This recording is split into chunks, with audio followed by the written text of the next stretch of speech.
Hello dear students, जैसा कि हम इन नीटम के बारे में पढ़ रहे हैं। जिम्नोस्पर्म का बहुत इम्पोर्टेंट जेनेरा है और उसमें हम इसकी रिप्रोडक्शन के बारे में पढ़ रहे थे। इससे पहले हमने एनाटॉमी के बारे में पढ़ा, इसकी मॉर्फोलॉजी एनाटॉमी के बारे में, और रिप्रोडक्शन का थोड़ा सा हमने डिस्कस किया था थोड़ा सा इसके बारे में, क्या क्या इसकी किस तरह से ये इसमें मेल और फीमेल इन्फ्लोरेसेंस पाए जाते हैं।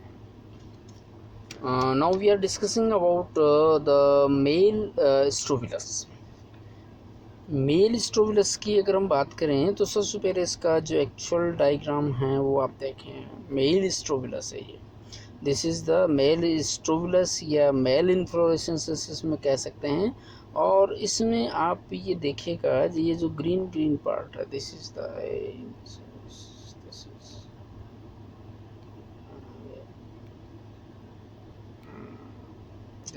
This one. तो ये क्या है, एक कॉलर है। इसको क्या बोलते हैं हम? कॉलर होते हैं, बहुत सारे ब्रैक्ट होते हैं या इनको कॉलर बोलते हैं, और इनकी संख्या 10 से 25 तक हो सकती है, डिपेंडिंग ऑन स्पीशीज़ अलग अलग हो सकती है। और इसके अलावा 12 से 25 male flowers are arranged in 3 to 6 rings above each collar. ठीक है, इस कॉलर में भी 3-4 रिंग्स होती है। आप ये देखो इसको क्लियरली, अगर आप देखेंगे इसको तो यहाँ पे देखो इसको, ये इसकी रिंग्स है, 1 2 3, बहुत सारी रिंग्स है इसमें। तो ये रिंग्स इसमें रहती है। तो इसको आगे और आप डिटेल में इसको देखेंगे हम, इसका स्ट्रक्चर। दिस इज ये इसको देखिए, दिस वन इज। तो इसमें इसको बोलते हैं कॉनेट ब्रैक्ट, है ना। और ये इनकी संख्या 10 से 25 होती है। और इसके कॉनेक्ट ब्रैक्ट के अंदर भी ये इसकी इनलार्ज व्यू है। इसमें ये एक पार्ट ऑफ ब्रैक्ट है, और इसमें भी 1 से 2-3 लेयर आप देख रहे हैं। इसमें कॉनेक्ट ब्रैक्ट है और इसमें भी 2-3 लेयर्स हैं। और इसमें प्रत्येक जो रिंग है उसमें 12 से 25 मेल फ्लावर हो सकते हैं। उसके अलावा कुछ 7 से 15 तक फीमेल फ्लावर भी होते हैं, जो एबोर्टिव ओव्यूल्स में बनते हैं। प्रत्येक जो मेल फ्लावर हैं ये मेल फ्लावर हैं इसमें, और इसको मेल फ्लावर बोल रहे हैं, सिंगल मेल फ्लावर। और ये मेल फ्लावर ये इट इज़ डिविजिबल इनटू, एक तो एंथर और स्टॉक और पेरियंथ में इसको हम 3 भागों में इसको डिवाइड कर सकते हैं। जब इसको हम ओरिजिनली देखते हैं तो ये वाइट वाइट आप देखिएगा, इसमें ये एंथर्स हैं और इसके नीचे इसमें पेरियंथ है। ठीक है, देन इसके बाद में जो मेल गैमेटोफाइट है उसका डेवलपमेंट कैसे होता है इसके बारे में हम पढ़ेंगे। तो स्पोर, सबसे पहले जो स्पोर्स, जो माइक्रोस्पोर्स हैं वो फर्स्ट सेल्स होती है। तो उससे पहले हमें उसके किस तरह से माइक्रोस्पोरेंजियम डेवलप होती है उसके बारे में पढ़ना पड़ेगा। तो जो एंथर होता है उसकी कुछ cells 2 archesporial cells divide to form multicellular archesporium. दो तरीके से, एक तो यहाँ पे देन दिस दो जगह आर्चीस्पोरियम सेल्स डिवाइड हो किसके रूप में काम करती है? Multicelled archesporium. इसके अलावा जो आर्चीस्पोरियम डिवाइड पेरिक्लेनिफॉर्म से आउटर पेराइटल सेल्स बनती है और इनर स्पोरोजिनस सेल्स बनती है। ये आउटर जो पेराइटल सेल्स होती है ये आगे जाकर के पेराइटल सेल्स टेपिटल सेल्स बनाती है, जो कि आगे जाकर के जो माइक्रोस्पोर जो डेवलप होते हैं उसके नरिशमेंट का काम करेगी। और स्पोरोजिनस सेल्स हैं वो divide irregularly forming the microspores mother cell, microspores mother cells. Then these microspores mother cells form the haploid microspores after the meiosis.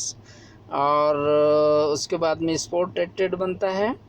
और इसके बाद में जो इसके डेसेंस होता है, डेसेंस होने के बाद में स्पोरेंजियल वाल टूट जाती है, माइक्रोस्पोर्स एयर में आ जाते हैं। जैसा कि हम जानते हैं कि ये जो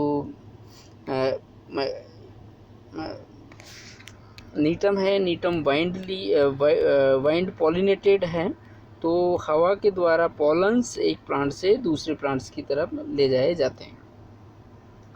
नाउ द मेल जो गैमेटोफाइट का जो डेवलपमेंट होता है, this is the microspores. Microspores exine और एंटाइन्स में विभक्त रहता है, और इसकी जो डेवलपमेंट ऑफ जो मेल गैमेटोफाइट है उसमें दो व्यूज़ हैं। एक तो थॉमसन्स ने दिया था सबसे पहले, और बाद में एक रिसेंट व्यू आया है। और जो थॉमसन ने जो व्यू दिया है उसके अकॉर्डिंग जो पॉलन न्यूक्लियस, उसके बाद में एक ट्यूब न्यूक्लियस बनता है, देन उसके बाद जनरेटिव सेल्स बनता है। जनरेटिव सेल से एक स्टॉक सेल्स बनती है और एक बॉडी सेल्स बनती है। स्टॉक सेल्स मेल सेल्स बनाती है और बॉडी सेल्स भी दूसरी अनदर मेल सेल्स बनाती है।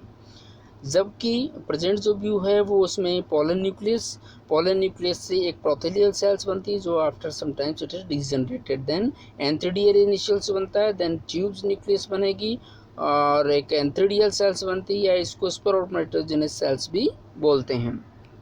ये एंथ्रीडियल सेल्स या स्पर्मेटोजेनस सेल्स हैं, आगे डिवाइड होकर के दो मेल गेमिटोफाइट बनाती है। तो दो antheridial cells directly function as spermatogenous sales.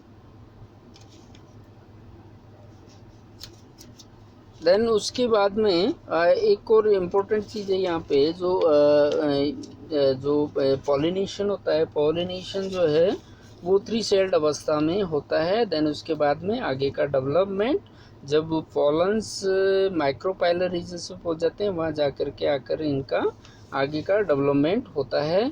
और द एक्साइन जो है वो बिल्कुल बाहर रह जाती है। जो एक्साइंस जो होती है इसकी, ये एक्साइन बाहर रह जाती है, और इसके बाद में जो पॉलन ट्यूब इससे बाहर आती है।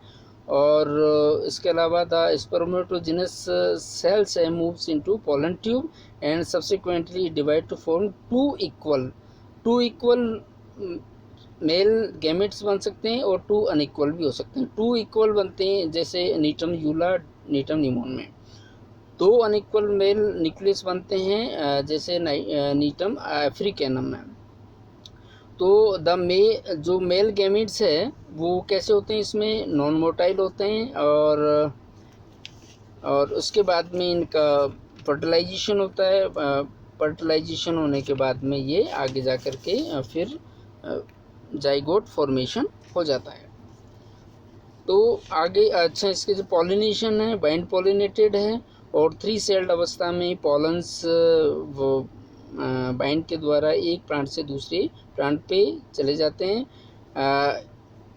The pollen grains are dispersed from anther and remain suspended in air for some times. At the free nuclear stage of female gametophyte, the nuclear beak in ovule disorganized forming a viscous। इसके अलावा जो ovules है उसमें ovules में क्या बनता है, एक पॉलिनेशन ड्रॉप बनती है। उस पॉलिनेशन ड्रॉप में ये पॉलन्स या माइक्रोस्पोर कैच कर लिए जाते हैं। उस पॉलिनेशन ड्रॉप में जब पॉलन्स आ जाते हैं तब ये उनको कैच कर लेते हैं। कैच करने के बाद में जैसे फ्लूइड ड्राई होता है, सूखता है, तो पॉलन्स क्या है माइक्रोपाइलर कैनाल में चले जाते हैं और पोलन चैम्बर में जाकर के सेटल हो जाते हैं। जब पोलन चैम्बर में पोलन्स चले जाते हैं, देन उसके बाद में जो माइक्रोपाइलर जो रीजन है ओव्यूल्स का, जो इनर इंटेगुमेंट्स है जिसकी हम डिस्कशन आगे के उसमें करेंगे, तो उसको सील्ड कर दिया जाता है।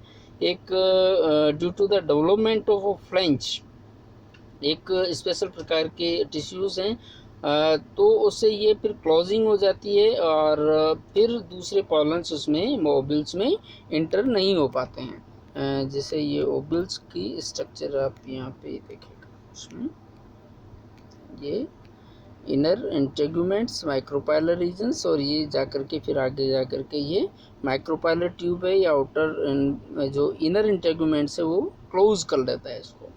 देन उसके बाद में फर्टिलाइजेशन होता है और the pollen tube enter the female gametophyte और male gametes move ahead of tube nucleus और पोलन ट्यूब रप्चर्ड हो जाती है और उसके मेल गैमेट से वो एग सेल्स में छोड़ दिए जाते हैं।